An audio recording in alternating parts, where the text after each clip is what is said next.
The summer of 1860 did not merely arrive in Louisiana, it took residents like a suffocating, invisible monarch. The heat was a physical weight, a thick, humid curtain that made the very horizon shimmer and warp over the endless rows of the Thorne Estate. In the parish of East Baton Rouge, where the Mississippi River churned like a vein of liquid mud through the heart of plantation country, the sun was a relentless judge. It bore down with a singular, calculated cruelty on those whose lives were measured in pounds of cotton and hours of endurance. This was a world defined by the brutal geometry of the lash and the ledger, a place where the social hierarchy was as rigid as the iron collars kept in the tool shed. Resistance here was not just a choice, it was a death sentence. Obadiah knew the texture of this world better than he knew the sound of his own surname, a name he had never truly been permitted to own. At 29, he was a man of broad, iron-hewn shoulders and hands that had been mapped by scars since the moment he was old enough to drag a picking sack. His back was a landscape of raised welts, a historical record of every time he had failed to bow low enough. Yet it was his eyes, dark, obsidian, and unnervingly sharp, that kept the overseer, Harker Vance, awake at night. There was a flicker in those eyes, a silent, smouldering defiance that no amount of systematic violence had managed to extinguish. The Thorne Estate stretched across 900 acres of the most fertile silt in the delta, a kingdom of white gold built entirely upon the broken spirits of the 150 souls Cornelius Thorne claimed as his property. Thorne himself was a ghost in a white linen suit, a man who viewed his plantation from the shaded heights of a mansion supported by marble columns, rarely descending to taste the dust of the fields. He left the management of the stock to Harker Vance, a 36-year-old man who had clawed his way out of poverty by weaponizing his own insecurities. Vance understood that his authority was a fragile thing, a social fiction held together only by the constant application of terror. He didn't just want obedience, he wanted the total psychological collapse of those beneath him. Obadiah had become Vance's particular obsession 3 months earlier, in the cooling rains of April. The transgression had been the most dangerous one imaginable in a system built on ignorance. Obadiah had been caught teaching the alphabet to a group of children. The evidence had been found etched into the damp earth behind the quarters, crude, shaky letters that represented the keys to a world the enslaved were never meant to enter. Under the pressure of Vance's interrogation, a young boy had pointed the finger at Obadiah, revealing a torn, salt-stained page from a Bible hidden beneath a loose floorboard. Knowledge, in the hands of the oppressed, was more volatile than gunpowder. A man who could read could forge a travel pass. He could consume abolitionist tracts. He could begin to understand the architectural flaws in the prison that held him. When Vance discovered the hidden page, he didn't just see a book, he saw a breach in the hull of his ship. He had Obadiah brought to the center of the quarters, a space of packed dirt where the whipping post stood as a permanent reminder of the cost of ambition. Obadiah remembered that day with a clarity that felt like a fresh wound. He remembered the rough grain of the cedar post against his chest, the bite of the leather around his wrists, and the gathered crowd of his peers, forced to bear witness to his destruction. Their faces were masks of controlled horror, a collective silence that hummed with unexpressed grief. Vance had made a performance of it, lecturing the crowd on the virtues of knowing one's place before uncoiling the long braided leather of his whip. 20 lashes. Each one was counted aloud, the overseer's voice steady and almost rhythmic, punctuated by the wet, tearing sound of the whip finding its mark. Obadiah had refused to give Vance the satisfaction of a single cry. He had bitten into his lower lip until he tasted the metallic tang of his own blood, his muscles seizing and vibrating with the shock of each blow, but he remained a statue of flesh and bone. This silence had been more insulting to Vance than any curse or scream could have been. It was a refusal to participate in the ritual of humiliation. From that day forward, the overseer's eyes never left Obadiah. He assigned him to the breaking gangs, put him in the most grueling rows under the peak of the midday sun, and slashed his weekly rations to the point of starvation. He threatened anyone who dared to share a scrap of cornmeal or a kind word with the literary slave, yet Obadiah endured. He had learned the art of the inner fortress, the ability to appear submissive and broken on the surface while nurturing a diamond-hard core of resistance deep within. To the other workers, Obadiah became a figure of quiet reverence. He carried himself with a terrifying dignity, a stillness that suggested he was merely a guest in his own captivity, waiting for the right moment to reclaim his life. In the dead of night, when the quarters were filled with the heavy breathing of exhausted bodies, Obadiah would speak in low, gravelly tones to those he trusted. He didn't talk about the mercy of the masters or the distant hope of legal manumission. He talked about a freedom that had to be seized with both hands. "They tell us to wait for the Lord," he would whisper to his closest friend, Zebedee, a man who had been sold away from his family in Virginia and carried the hollow look of a man who had already died once. "They tell us to wait for the law to change or the master's heart to soften, but how long can a man wait to be a man? If you wait for a wolf to show you mercy, you'll be nothing but bones before the moon turns." Zebedee would watch him with a mixture of awe and terror. He knew the plantation was riddled with informants, people so traumatized by the system that they would trade a brother's life for an extra pound of pork or a day's rest. Obadiah spoke only when the wind was high in the oaks. His words are dangerous seeds planted in the dark, fertile soil of his friends' minds. Zebedee often asked him if he was planning a flight. Escape in 1860 Louisiana was a fool's errand. The state was a fortress of white supremacy. The Thorne Estate was miles from any town, and even in the towns, free black people were watched with suspicious intensity. The roads were patrolled by paddy rollers, armed men on horseback, who hunted runaways for sport and profit. To run was to invite the hounds, the branding iron, or the gallows. But Obadiah's mind was turning towards something far more radical than simple flight. He was beginning to realize that survival was not enough if it meant the constant erosion of his soul. He was thinking about the exact moment a man decides that he will no longer be a thing, even if the price of that realization is his own life. He wanted to make Harker Vance understand, truly, viscerally understand, that there were some spirits that could be killed, but never, under any circumstance, could they be owned. He was waiting for a catalyst, a moment where the pressure of his 29 years of captivity would finally meet an equal and opposite force. That catalyst arrived on a blistering Wednesday in late June. The cotton was waist-high, its leaves broad and green, drinking in the punishing radiation of the southern sun. The workers moved in a rhythmic, mechanical trance, their hoes striking the earth in a synchronized pulse. Obadiah worked his row with a terrifying efficiency, his body a machine of sweat and sinew.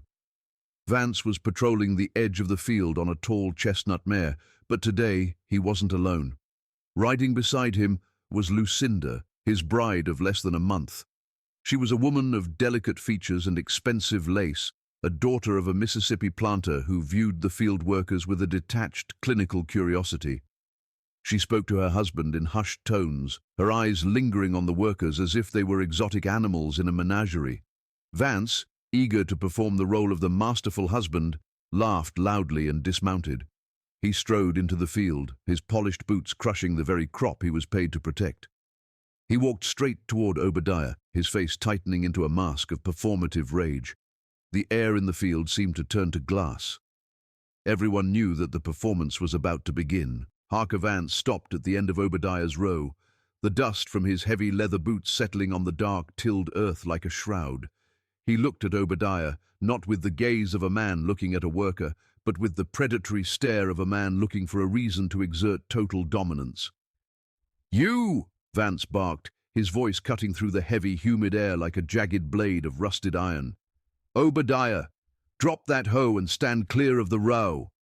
Around them, the rhythmic thwack of wood against soil faltered.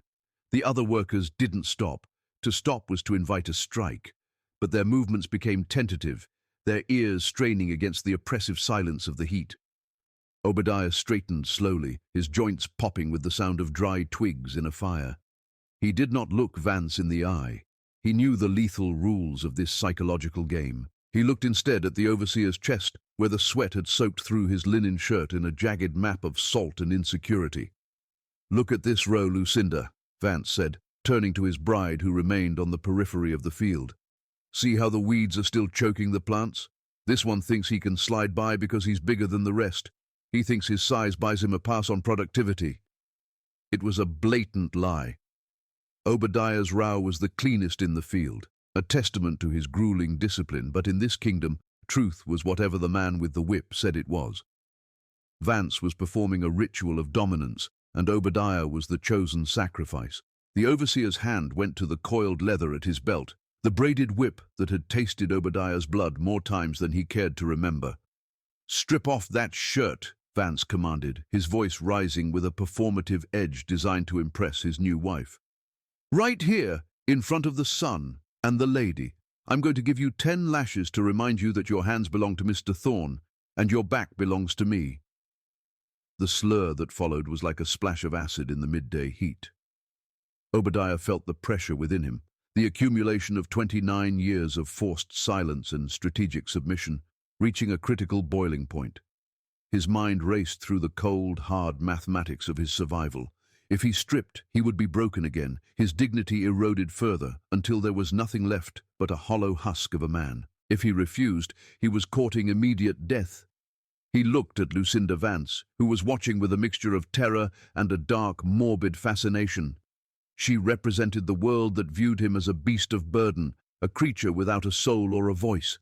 In that moment, the internal fortress Obadiah had built for decades finally cracked wide open. The voice of his ancestors, of the children he had taught to read in the dirt, and of the very earth beneath his feet, seemed to scream for a single word of truth. He let the hoe fall. It hit the ground with a dull, final thud that echoed across the silent field like a gavel. Obadiah did not move to unbutton his rough cotton shirt. Instead, he lifted his chin and did something he had never done in his adult life. He looked Harker Vance directly in the eye.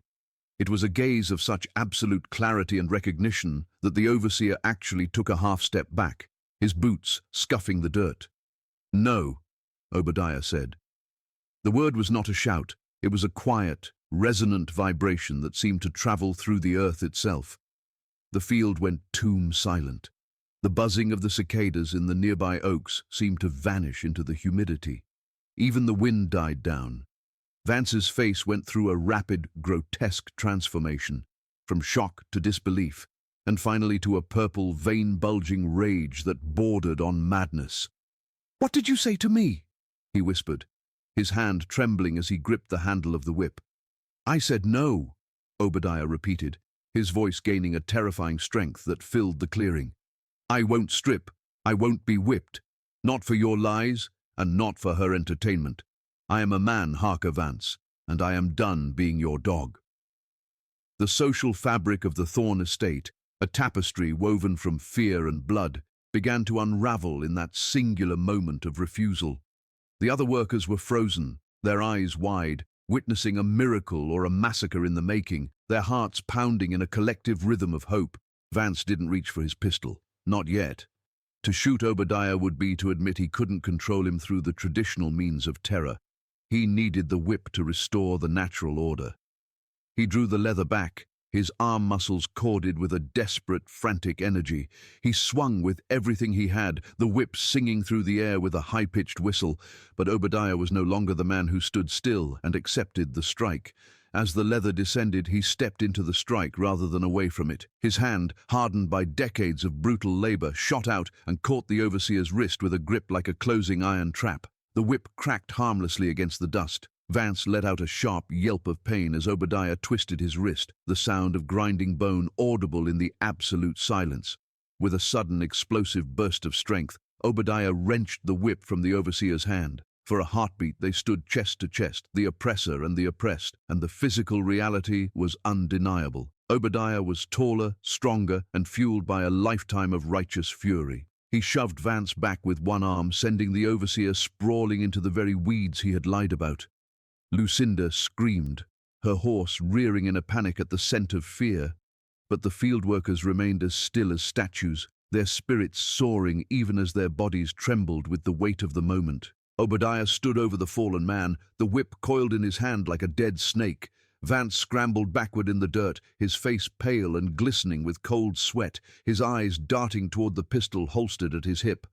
"Don't," Obadiah warned, the tip of the whip twitching with a life of its own. "You want to talk about obedience. You want to talk about knowing one's place. Look at where you're sitting, Vance. You're in the dirt, just like you've kept us." He didn't strike the man. Not yet. He wanted the psychological weight of the reversal to sink in fully. He wanted Vance to feel the cold, sharp edge of total powerlessness. "Take off your shirt," Obadiah commanded, echoing the overseer's own words from moments before. The irony was a heavy, physical presence in the air. Vance's jaw worked, but no sound came out. He looked at his wife, then at the silent, watching line of men and women who had endured his cruelty for years. He saw in their faces not pity, but a terrifying, clinical observation. Slowly, his fingers fumbled with the buttons. Vance began to strip. He was a small, soft man beneath the coat of authority, his skin pale and unmarked, a stark contrast to the scarred, mahogany strength of the man standing over him. Obadiah raised the whip, not to kill, but to write a new history on the overseer's back. Obadiah delivered 5 strikes, not the 20 Vance had given him in April, but 5 calculated blows that carried the weight of 1,000 indignities. Each crack of the leather was a testament, a scream for every child sold, every back broken, and every soul crushed by the Thorne Estate. When he was done, he tossed the whip into the mud at Vance's feet. "I'm leaving," Obadiah announced to the field, though his eyes never left the overseer. "I'm walking into those woods, and I'm not coming back. You can send your dogs, you can send your guns, but you'll never own me again." He turned his back on the man with the gun, a final, ultimate act of defiance, and began to walk with a steady, unhurried pace toward the dark, inviting line of the cypress swamp. Behind him, the field erupted into a low murmur that would soon grow into a roar of legend. The tree line of the Louisiana swamp was less a boundary and more a portal into a pre-human world. As Obadiah's boots transitioned from the dry, tilled soil of the Thorne Estate to the black, spongy loam of the wetlands, the air itself changed. The oppressive, open radiation of the cotton fields was replaced by a humid emerald gloom that smelled of rot, ancient water, and the slow, inexorable birth of things. Cypress trees, their bases flared like the skirts of mourning widows, rose from the tea-colored water, draped in long, ghostly tresses of Spanish moss. This was the indifferent land, a place that didn't care for the social fictions of Baton Rouge or the legal codes of the state. To Obadiah, the sudden drop in temperature beneath the canopy felt like a baptism. He plunged deeper, his wet clothes clinging to his skin like a second cold layer of identity. Behind him, he could still hear the distant, frantic shrieks of Lucinda Vance and the muffled, choked bellows of her husband, but those sounds were quickly absorbed by the swamp's acoustics, which favored the low-frequency hum of insects and the splash of hidden predators over the tantrums of men. It didn't take long for the silence to be shattered by the sound he had feared since childhood, the baying of the hounds. It was a jagged, rhythmic sound that spoke of a singular, bloodthirsty purpose. Harker Vance wouldn't wait for a doctor or a posse. He would unleash the dogs immediately to reclaim his shattered pride. Obadiah felt his heart hammer against his ribs, a frantic bird in a bone cage. He knew the arithmetic of the hunt. Hounds could track a scent through the thickest brush, and men on horseback could skirt the edges of the swamp to cut off his escape. He had no food, no shoes designed for the muck, and no weapon other than the memory of the whip's weight in his hand. But as he waded into a slow-moving tributary, the water reaching his knees, a strange sense of calm began to descend upon him. In the fields, his value was determined by others. Here, in the labyrinth of the bayou, his value was determined by his own ability to read the water and the wind. He was no longer a runaway. He was a participant in the oldest game in nature. He began to move upstream, his feet finding the slippery, submerged roots of the cypress, making sure to leave no broken branches to mark his path. The Louisiana swamp of 1860 was a landscape of contradictions, a lethal trap for the uninitiated, yet a sanctuary for those the world had rejected. To the white planters, it was a hellish wasteland of malaria and monsters, but to the Maroons, who had established secret communities within its depths, it was a fortress. Obadiah had heard the whispers for years about Mother Odette and her hidden colony, a place where the air was free even if the belly was often empty. As he navigated the cypress knees, the strange woody protrusions that rose from the water like the fingers of a buried giant, he focused on the lessons Zebedee had shared in the dark of the quarters. "The water is your only friend," the old man had said. "It washes away the scent of your sweat and the memory of your chains." Obadiah followed a meandering creek that twisted northwest, away from the plantation's patrol roads. He moved with a mechanical, relentless grace, ignoring the leeches that attached themselves to his calves and the mosquitoes that swarmed his face in grey, biting clouds. He was moving toward a myth, hoping that the stories were more than just the desperate imaginings of the oppressed. By the time the sun began to dip below the horizon, painting the sky in bruises of purple and gold, Obadiah was miles into the interior. The sounds of the hunt had faded into a dull, distant vibration, though he knew they were still there, cast about in frustration where his scent had vanished into the water. He found a small hummock of dry ground, an island of sorts created by the intertwining roots of a massive, ancient oak. He collapsed onto the damp earth, his muscles seizing from the sudden cessation of movement. His mind, finally catching up to his body, began to replay the image of Vance kneeling in the dirt. The psychological reversal had been so absolute that Obadiah felt a strange sense of mourning, not for the overseer, but for the world he had left behind. He knew that by striking Vance he had condemned his friends like Zebedee to brutal interrogations. The plantation would be under a state of siege until he was found. But then he remembered Mother Odette's rumored philosophy, that one man standing upright does more to break the chain than 1,000 men kneeling in prayer. His no was not just a personal act. It was a virus of dignity that would infect every soul on the Thorne Estate. Night in the swamp was not a lack of light, but a presence of darkness so thick it felt like velvet against the skin. Without the moon's guidance, the world became a symphony of sound. The guttural, bass-heavy bellows of bull gaiters echoed across the water like the sound of distant drums, marking their territory. The screech of a barn owl cut through the humid air, a sharp reminder that the cycle of predator and prey never rested. Obadiah sat with his back against the oak, his eyes wide and unseeing in the gloom. He was hungry, a deep, gnawing ache that felt like a living thing inside his stomach, and the water he had waded through had left his skin raw and chafed. Yet, for the first time in his 29 years, he felt a profound sense of ownership over his own suffering. This hunger was his. This exhaustion was his. He was no longer a gear in someone else's machine. He was a man lost in a forest, and that, in its own terrifying way, was the purest form of liberty he had ever known.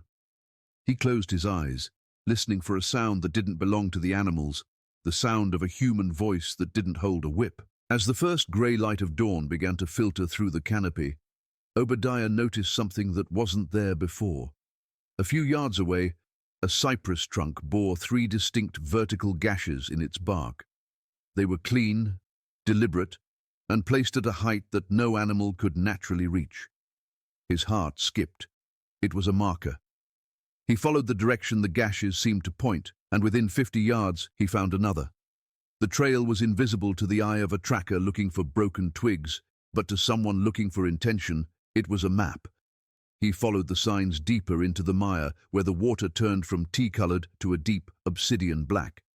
Suddenly the reeds parted, and a young man appeared as if he had been woven from the shadows themselves. He was lean, carrying a long-bladed knife, and his eyes held a look of predatory intelligence. This was Finn. He didn't speak. He simply raised a hand in a gesture that was half warning and half welcome. Obadiah stood his ground, his body tensed for a struggle, but Finn only nodded. "You're the one who made the overseer bleed," the young man whispered. "The swamp told us you were coming. Follow the markers, or the mud will take you before the hounds do." Finn moved with the unnerving fluidity of a shadow cast upon running water, leading Obadiah deeper into the heart of the Atchafalaya basin, where the very concept of a path became a treacherous myth. For over an hour, they waded through sections of the swamp where the water reached Obadiah's chest, the dark liquid feeling like cold, silk ribbons against his skin. Finn navigated by a series of ghost bridges, submerged cypress logs and stable sandbars that were invisible to the naked eye, but provided a solid foundation for those who knew where to step.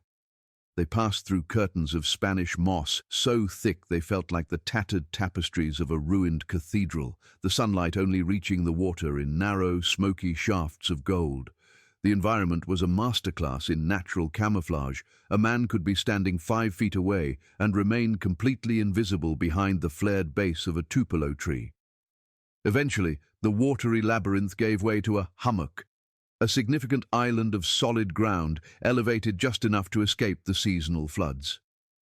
Here, the vegetation had been subtly managed. Vines were woven into living fences, and the canopy was pruned to allow small patches of garden to flourish while remaining invisible from the air. This was the sanctuary of the forgotten, a place built from the wreckage of the plantation system and held together by the collective willpower of those who refused to be ghosts. The settlement was an architectural marvel of necessity and defiance. Roughly a dozen cabins stood on high stilts made of rot-resistant cypress, their roofs thatched with palm fronds and sealed with river clay. There was no iron here, no brick, and no straight lines that didn't belong to the trees. Everything was organic, designed to melt back into the mud if the community ever had to vanish overnight. As Obadiah stepped onto the dry earth, the silence of the swamp was replaced by the low, industrious hum of a hidden society. He saw women in homespun clothes weaving nets from fibrous reeds, children with wide, curious eyes playing a game with polished river stones, and men cleaning a haul of catfish with practiced rhythmic efficiency. The air smelled of wood smoke, wild herbs, and the sharp, clean scent of freedom. However, as Obadiah approached the center of the clearing, the activity ceased. The residents of the hummock didn't look at him with the vacant stare of the oppressed. They looked at him with the sharp, calculating gaze of veterans. They knew that a new face brought new stories, but it also brought the scent of the hounds. Obadiah felt the weight of their scrutiny, realizing that while he had escaped the physical chains of Cornelius Thorne, he was now standing before a different kind of tribunal, one that valued the safety of the hive over the survival of the individual. At the center of the hummock sat Mother Odette, a woman whose presence seemed to anchor the very island to the earth. She was in her early 60s, her hair a striking crown of silver-white coils that contrasted with her skin, which was as dark and lined as an old leather Bible. She sat on a chair carved from a single oak stump, her left foot resting at a strange angle, a permanent testament to the iron brand that had once tried to anchor her to a Mississippi plantation. She didn't rise as Obadiah approached. She didn't need to. Her authority was not derived from a title or a whip, but from the fact that she had survived longer and fought harder than anyone else in the basin. "Finn tells me you've made a name for yourself on the Thorne Estate," she said, her voice a low, melodic rasp that carried the weight of history. "He tells me you turned the leather back on the man who owned it. That's a heavy thing to carry into a quiet place like this, Obadiah. We've spent 10 years building a world where the whip is a memory, not a threat. By striking that man, you've turned yourself into a beacon, and beacons tend to bring fire."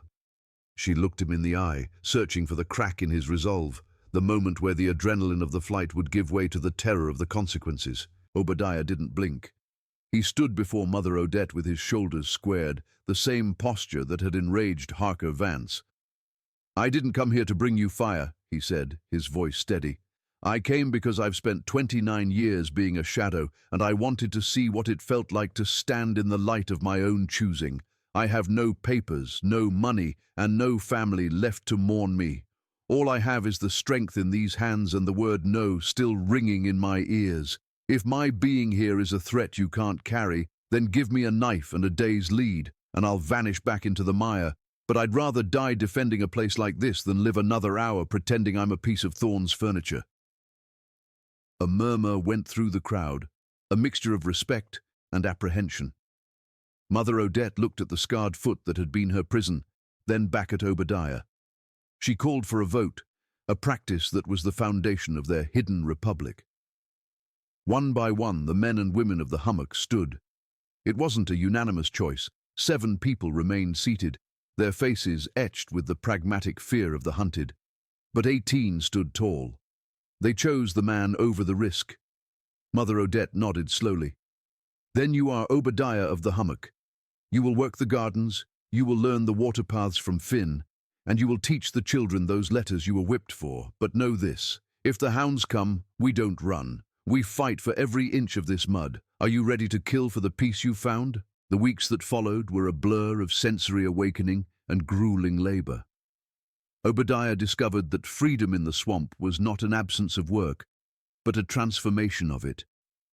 Instead of picking cotton to line the pockets of Cornelius Thorne, He spent his days knee-deep in the muck, harvesting the swamp potatoes and wild rice that sustained the community. He learned from Finn how to move through the water without creating a single ripple, how to interpret the frantic chatter of the squirrels as a warning of approaching humans, and how to identify the medicinal mosses that Mother Odette used to treat everything from swamp fever to old scars. In the evenings, under the flickering light of fat wood torches, Obadiah sat with the children. He used a piece of charred wood to draw letters on large dried lily pads, teaching them that A was for always and F was for freedom. He thought of the boy back at the Thorne Estate and hoped that the seed he had planted there was still growing even in the shadow of Vance's rage. But the piece of the hummock was a fragile glass dome. Word eventually reached them through a network of free black fishermen that Harker Vance had placed a $500 bounty on Obadiah's head, dead or alive. The bounty changed the atmosphere of the settlement like a sudden drop in barometric pressure. $500 was a king's ransom in 1860 Louisiana, enough to buy a small farm or clear a lifetime of debt. It was a sum designed to turn even the most loyal ally into a traitor. Tension began to simmer among the 7 who had voted against Obadiah's entry. Their glances became sharper, their conversations more hushed when he approached. Mother Odette noticed the shift and called a gathering by the central fire. "A man's worth is not decided by the price a master puts on his head," she told the community, her eyes reflecting the orange flames. "Thorne thinks he can buy our souls with his gold. He thinks we are still the things he sold in the market. But a story like Obadiah's, a man who refused the lash, is worth more than all the gold in New Orleans. That story is our armor. If we give him up, we're admitting that we're still owned. We're admitting that our freedom is just a temporary loan from the white man." She looked at the dissenters, her gaze iron hard. "We stay. We watch. And if they come, we show them that the swamp doesn't just hide us, it arms us." Obadiah felt a surge of loyalty that he had never known was possible, but the scouts returned that very night with news that made his blood turn to ice. The hunters weren't just coming, they had found a guide who knew the ghost bridges. The threat was no longer a distant baying of hounds echoing from the plantation lines. It was a silent, creeping reality that tightened around the hummock like a garrote. The scouts had confirmed the worst. The guide the hunters had secured was Silas, a man who had once broken bread with Mother Odette before the lure of Thorne's silver or the terror of the iron collar had fractured his loyalty. This betrayal was a jagged piece of glass in the community's collective heart. But Mother Odette had no time for grief. She immediately triggered the vanishing protocol, a sophisticated system of obfuscation they had perfected over a decade of survival. The children and the elders were moved to the high sanctuary, platforms woven into the upper canopies of ancient cypress trees, camouflaged with hanging moss and vines so thoroughly they appeared as nothing more than natural storm debris from below. Obadiah, working alongside Finn and the others, transformed the hummock into a lethal, multi-layered trap. They didn't have the rifles or the artillery of the Thorne Estate, but they had the gifts of the bayou weaponized with desperate ingenuity. They sharpened cypress stakes until they were as keen as bayonets, hiding them beneath the surface of the false mud pits. They rigged tension traps with vines that could sweep a rider from his horse and prepared fire bottles from rendered alligator fat and dried peat. Obadiah felt a cold, clinical focus settle over him. He was no longer the man who had picked cotton. He was the architect of his own defense, a man who realized that his no had now become the physical foundation of this hidden world. He looked at Finn, who was checking the tension on a massive deadfall log rigged over the main ghost bridge. "They think they're coming to a harvest," Finn whispered, his teeth a white flash in the emerald gloom. "They don't realize they're walking into the belly of the beast." The first sign of the enemy wasn't a sound, but a smell, the sharp chemical bite of gun oil and the stale tobacco of men who didn't understand the silence of the swamp. Harker Vance led the column, his back stiff with the fresh, itching scars Obadiah had gifted him, his face a pale mask of pathological obsession. He moved with a reckless speed, driven by the need to erase his humiliation in blood. Beside him was Silas, the guide, his head bowed in a shame that no amount of gold could ever wash away. As they reached the narrowing of the Blackwater Channel, where the water turned the color of scorched earth, the swamp itself seemed to hold its breath. A sudden, piercing whistle from Finn, The cry of an osprey signaled the start. The deadfall log crashed down with a sound like a thunderclap, obliterating the ghost bridge and plunging the lead horses into the waist-deep mire. Panic ignited instantly. The slave catchers, blinded by the emerald gloom and the splashing water, fired their muskets into the shadows, the bullets splintering cypress bark but finding no flesh. From the reeds, the maroons struck like phantoms. They didn't engage in a traditional line of battle. They were a collective force of nature, appearing to strike with spears and knives before vanishing back into the impenetrable green. Obadiah watched from the cover of a massive flared root, his eyes locked on Vance. The overseer was screaming orders that were swallowed by the bellows of the disturbed gaiters, his horse thrashing frantically as a vine trap tightened around its hocks. The indifferent land had finally chosen a side, and it was not the side of the men who sought to own it. The skirmish moved like a fever dream, a blur of motion and sound where the traditional rules of engagement were irrelevant. The slave catchers, terrified by the environment they had always loathed, began to break and run, leaving their wounded to the mercy of the dark water and the rising mosquitoes. But Harker Vance would not flee. He disentangled himself from his fallen horse, his pistol drawn, his eyes wide with a manic, singular need for closure. He waded toward the hummock, his expensive boots filling with the very silt he had once claimed to govern by divine right. Obadiah stepped out from behind a curtain of moss, not as a target, but as a judge. He held no gun, only a heavy cypress staff and the absolute, unshakable certainty of a free man. "Vance!"